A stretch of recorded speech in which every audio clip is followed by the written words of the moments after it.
From JBS Studios in Greater New York, this is the JBS News Update with Teisha Bader. I'm Teisha Bader with the JBS News Update for Tuesday, April the 18th, 2023. 2 Israeli men were injured this morning in a shooting attack in Jerusalem. Israel police said a vehicle was shot at in the area of the Shimon HaTzadik neighborhood in East Jerusalem. 2 vehicle occupants, it said, were moderately injured. The shooter then fled. A submachine gun was found at the scene. The Times of Israel said the 2 victims, aged 48 and 50, are now listed in stable condition at the hospital. Israel police adding that large police forces and border police are operating in the area, conducting extensive searches for the suspect believed to be involved. Shots were fired last night at Kibbutz Meirav in northern Israel, 2 weeks after a similar shooting attack in the nearby area. The Times of Israel citing a message from the local regional council saying the gunfire appeared to have come from the Palestinian village of Jelabun, although there were no claims of responsibility as of yet. There were no injuries in the shooting last night. Reporter Adir Lehakim, though, for local channel Now 14 Israel, shared a photo on social media of a bullet hole in the outside wall of one home in the community. The IDF was searching for suspects. Well, sirens sounded across Israel today, marking Yom HaShoah, Holocaust Martyrs and Heroes Remembrance Day, which began last night and this morning brought Israelis to a halt, standing in silence for 2 minutes to remember the 6 million Jews murdered by the Nazis during the Holocaust.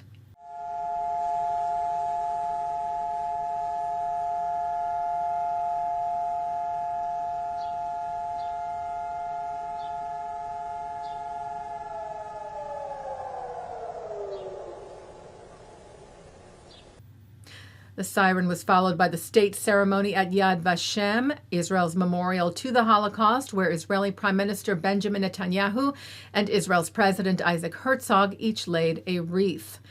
And the Onto Every Person There Is a Name ceremony followed at the Knesset, where Herzog was among those who read the names of relatives killed in the Shoah, saying just before reading the names, we do not remember numbers, we remember lives.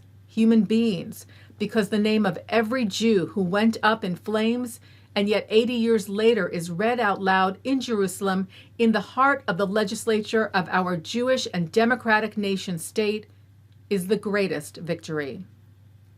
And some 9,000 people took part in this year's March of the Living on the grounds of Auschwitz in Poland, taking the 3-kilometer walk, just under 2 miles, from Auschwitz to Birkenau, on Holocaust Remembrance Day. The theme of this year's March of the Living, honoring Jewish heroism, marking 80 years since the Warsaw Ghetto Uprising.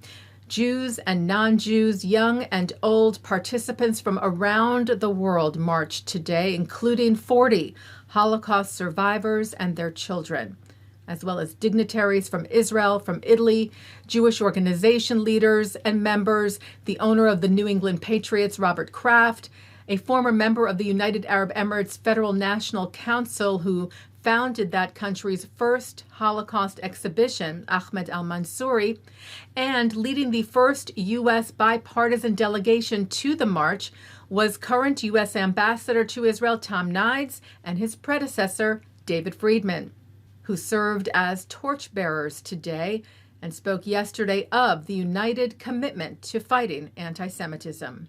Hi everybody, Tom Nides here. I'm with my friend David Friedman, and we're about ready to do something very special tomorrow. We're about ready to do the March of the Living. We're co-chairing the March of the Living with 10,000 kids to make sure that anyone forever forgets the 6 million Jews that died in the Holocaust. And we're here to fight anti-Semitism. So thank you, David. Thanks for doing this with me. Really appreciate it. I think as we walk from Auschwitz to Birkenau, we'll be sending the strongest message possible. That when it comes to fighting anti-Semitism, there are no Democrats or Republicans, just Americans fighting as one for this important cause. Thank you. U.S. President Joe Biden issued a proclamation on Friday declaring April the 16th through the 23rd as a week of observance of the days of remembrance of victims of the Holocaust and reaffirmed the U.S. commitment to fight anti-Semitism today. He said, unfortunately, hatred never truly goes away. We have seen this hard truth across our country, from swastikas on cars and anti-Semitic banners on bridges to attacks against Jewish people at schools and synagogues and outright Holocaust denialism. The venom and violence of anti-Semitism goes against all the values we stand for as Americans, the president said, and it is a stark reminder, as my dear friend Elie Wiesel once said, that indifference is always the friend of the enemy. He said, my administration has not and will not be indifferent. He noted his appointment of Deborah Lipstadt as the first ambassador-level special envoy to monitor and combat anti-Semitism, and said we are developing a national strategy to counter anti-Semitism, mobilizing the full weight of the federal government to fight the scourge of hate in America. Hate, Biden said, must have no safe harbor in America or anywhere else. Together, we can ensure that never again is a promise we keep. Taking a look now at our programming for tonight on JBS for Tuesday, April the 18th. Our special programming for Yom HaShoah includes at 7 o'clock Rabbi Ammiel Hirsch speaking about Holocaust Remembrance Day. At 7:30, Holocaust survivor Ariel Cohen speaks to his lone soldier granddaughter and other IDF soldiers. At 8, from her home in Jerusalem, Holocaust survivor Rena Quint bears witness to IDF soldiers in a special zikaron basalon, Memories in the Living Room, hosted by Cheryl Silver Ochayon.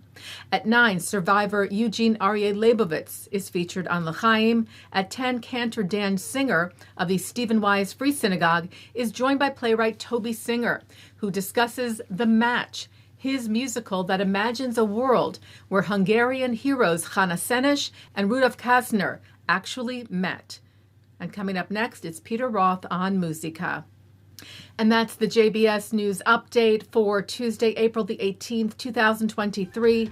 I'm Teisha Bader. Stay healthy, stay well.